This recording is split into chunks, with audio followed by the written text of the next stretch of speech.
अस्सलाम वालेकुम मेरे बाशुर दोस्तों। आपने वो ऑडियो जो वायरल है कल से, उसका एक जो अहम और मरकज़ी किरदार है वो शौकत तरीन साहब का। शौकत तरीन साहब कौन है, इसके ऊपर आज बात करते हैं।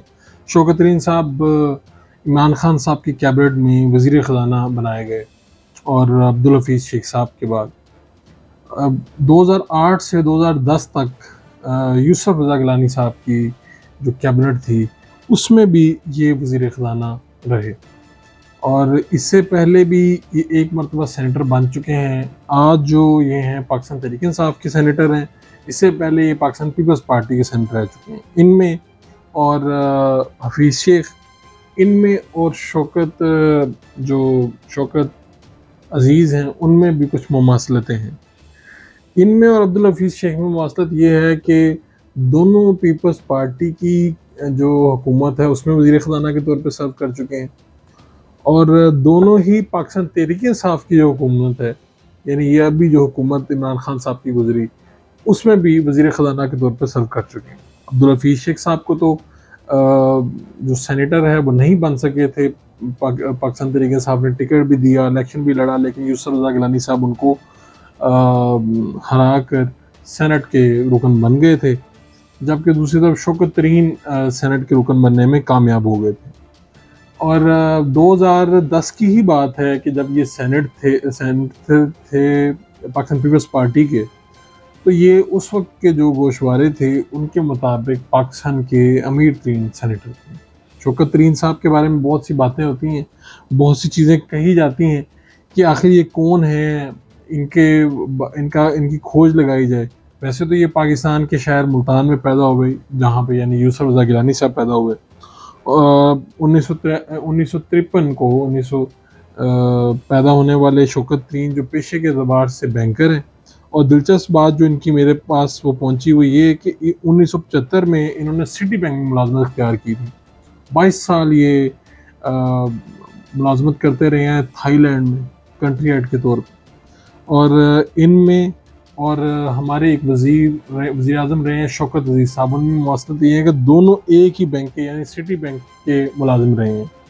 अच्छा, इस तरह इन्होंने एक सिल्क बैंक का तनाज़ा आया था जिस पर इन्होंने 2010 में उस वक्त की फेडरल कैबिनेट यानी पीपल्स पार्टी की फेडरल कैबिनेट से इस्तीफ़ा दिया था।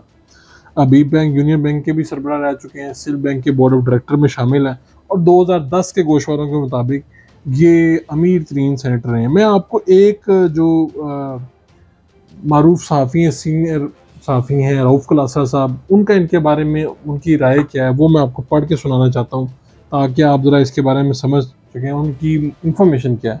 उन्होंने कहा शौकत तरीन दरअसल आसिफ जरदारी के फ्रंटमैन और 40 अरब फेक करेंसी स्कैंडल के मरकजी किरदार अनवर मजीद के समधी हैं। खुद शौकत तरीन पीपल्स पार्टी दौर के 200 अरब से ज़ायद रेंटल पावर स्कैंडल के मरकजी किरदार रहे हैं। तरीन हमारी इस्टेब्लिशमेंट के भी डार्लिंग हैं और आजकल खान साहब के साथ मिशन पर है।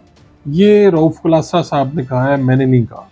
और आपको पता है कि जो रेंटल पावर जो स्कैंडल था वो भी रऊफ़ कलासा साहब लेके आए थे। इसी तरह उन्होंने एक जगह पे और लिखा है इनके बारे में, उन्होंने कहा शौकत तरीन 2 दफ़ा वज़ीर ख़ज़ाना बने, इस मुल्क ने सब कुछ दिया लेकिन नलायक ने पहला अपने बैंक डुबोए और अब मुल्क डुबोने चल पड़ा है। इस मुल्क की एलीट का यही अलमिया है और इसका असल चेहरा पाकिस्तान का इस मुल्क के मिडिल क्लास हैं जिनको कोई ओन नहीं करता। तरीन जैसे लोग अपने पाव गोश्त के लिए पूरा ऊँट ज़िबा करते हैं, ये रऊफ़ कलासा साहब ने कहा। और उन्होंने इसके अलावा भी बातें की कि पाकिस्तान अब शायद इमरान के लिए अहम नहीं रहा, सियासत ज़्यादा अहम हो गई है। और खान साहब और इनके फॉलोअर्स को पूरा यकीन है कि अब इसके बाद क़यामत ही होगी।